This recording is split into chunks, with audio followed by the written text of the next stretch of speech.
Ne Zha 2 is out in US theaters as I speak, and man, this thing is breaking box office records everywhere. It is already the #1 animated movie of all time, beating out Inside Out 2. So far, it's got 1.8 billion, and it doesn't look like it's stopping anytime soon. Now, I had gotten wind of this movie because it broke a single-day box office record in China, almost making like $1 billion, which is absolutely insane, right? So I was very curious to go see it, and it is an animated movie, and I like animation, albeit this is 3D animation. I'm generally more favorable towards 2D animation, but nonetheless, I wanted to see what the hype was all about. Now, this is a direct sequel to Ne Zha, a movie that came out in 2018, 2017, something like that. And, so when I say that, it does give a recap, and you could look up a recap online of like what the first Ne Zha movie is all about. But in order to really fully understand this, like it is a true direct sequel. Back in the days, right, you used to have like Rush Hour 1 and then Rush Hour 2. Like you have the same two characters of Chris Tucker and Jackie Chan in Rush Hour 2, and they got the same jobs. But for the most part, you can just dive into the world. This is not it, right? If you really want to enjoy, you should go see Ne Zha, the original one, and then check this one out.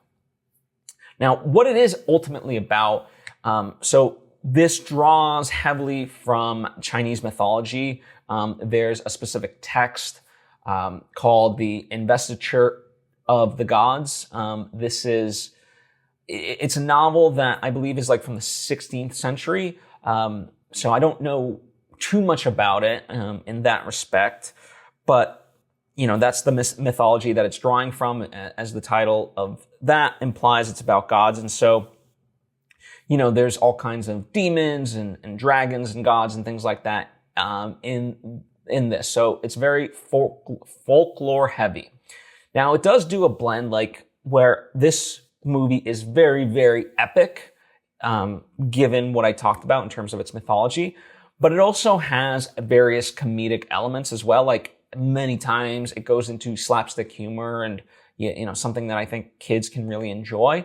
Now, the blending of the two back and forth is interesting. Like I was much more interested in the epicness of it all, and when it became a little bit too kind of crude in its humor, I was like, okay, I think we can move on from this, because it's a 2.5-hour movie.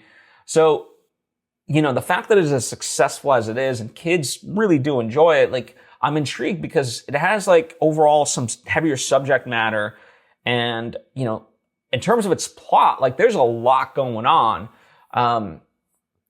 Like in terms of like this whole family tree and the lore of it all, like it does not really stop to explain much.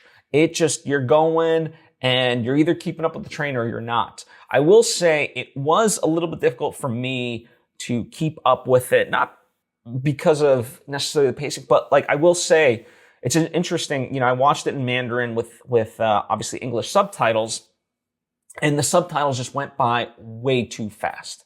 And, it's one of those things that you don't really think about, but it obviously, like, it makes a world of difference. And even at some certain points, if I'm like really being nitpicky, there was a couple of spelling mistakes on the subtitles themselves.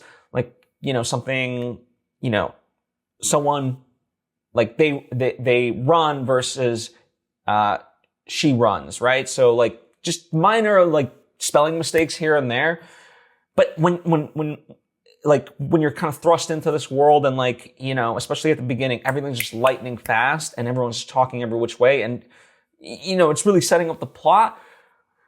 Some of it, like, I was like, okay, and I'm not a slow reader. I'm not like the world's fastest reader, but this like legitimately was just going by like this quick. And, you had like a long sentence to read and it was just gone.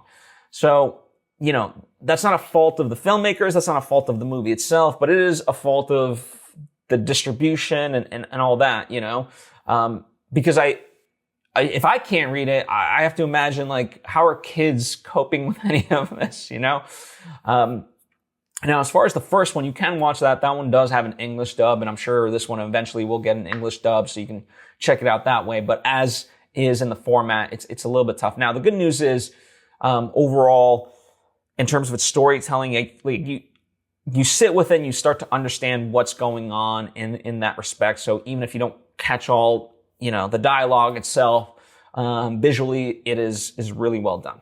So I know I'm talking about like the very nitpicky stuff, but let's kind of open it up. Like there's a huge cast of characters, and again, to the idea that like this train is just moving. So what they do is like whenever someone's shown on screen that you haven't met yet, they'll put up like kind of a text next to their name so you know who they are, which I thought was like very helpful and interesting.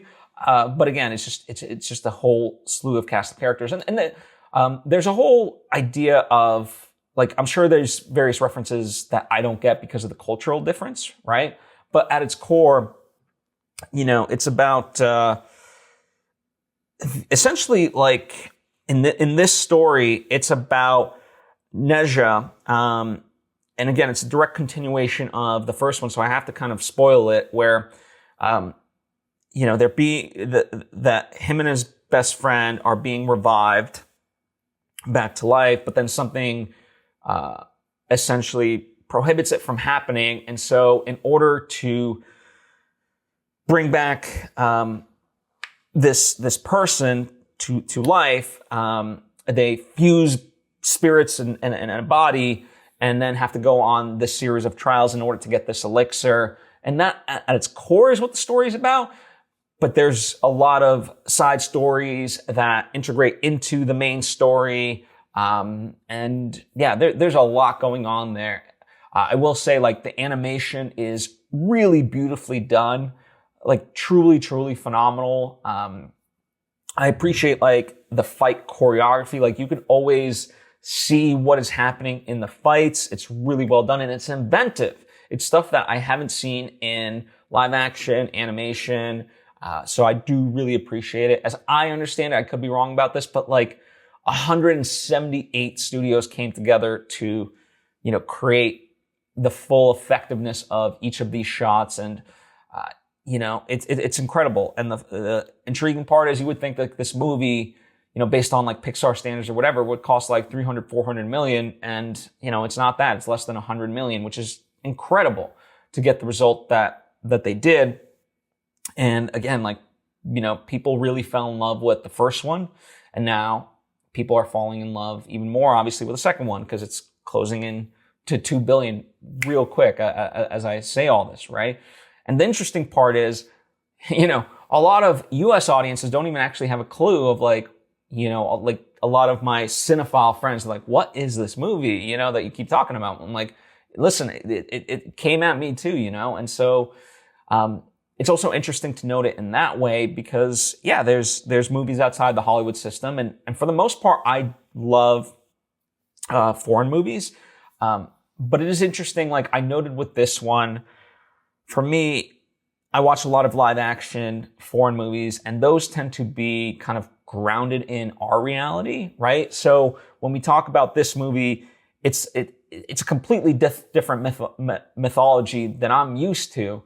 And so, again, not that I'm necessarily lost, but you have to, work a little bit harder to catch up than, watching something that, even if on the surface isn't like Greek mythology or Norse mythology or any of that stuff, like you can start to pick those hints and, unconsciously, subconsciously, you pick it up and you're much more eased into it. This, is a little bit different than that. But again, what works is the universality of, at its core, like what this is trying to do, like things of, defying your fate. You have to essentially stick to your fate, or can you go beyond that?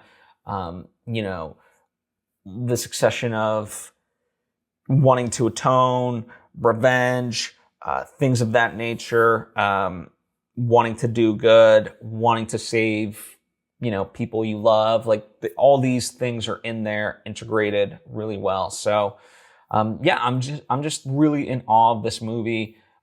It does set up, a third movie. And in fact, again, like it's just so inventive. As soon as like the movie ends, it kind of brings up this title card of like, there might be a post-credit scene. I forget exactly how it's phrased, but essentially like a wink of that nature. So, you as an audience member, like, okay, cool. I gotta sit for this a little bit. And, you get another, like maybe like a 5-minute post-credit scene. It's actually quite incredible. And that it's that long. Right. And it is just full of confidence. And there's a lot to love, about this movie. Again, like it's one of those movies that I would love to revisit, to really explore. And if anything, what I do appreciate, like for someone like me, at least, and maybe you're the same way, it makes me want to learn more mythology of different cultures, because there are so many different mythologies, and, where do our belief systems come from, and this and that. So, I do find it striking in that respect, and appreciate that it has that allure for me. And clearly it has a major allure for a lot of people, because they want to see this movie, and they're showing it by the box office. So, yeah, I think, in my opinion, it does live up to the hype and worth checking out. If and when you do check it out, let me know what you think. But again, just to reiterate, I would highly recommend seeing the first one, because, this is a continuation of that story rather than just a secondary movie that's, somewhat of a standalone, because it is not that. Anyway, thank you for watching, and yeah, comment down below when you see it.